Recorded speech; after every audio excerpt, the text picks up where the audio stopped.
أيها اللبنانيون،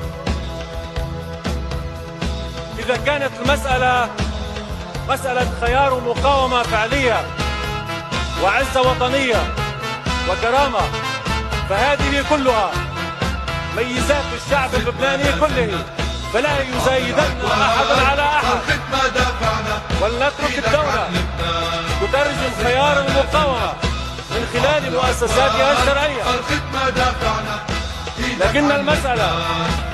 لكن المسألة في الحقيقة ليست كذلك، بل هي تلطم للمتلطين وراء خيار المقاومة للتحكم في البلاد والعباد وتصدير الثورة وخدمة مشاريع الجمهورية الإسلامية في إيران، لا للتحكم في البلاد والعباد، لا لتصدير الثورة، لا لتسخير شعب لبنان في خدمة مشاريع إيران.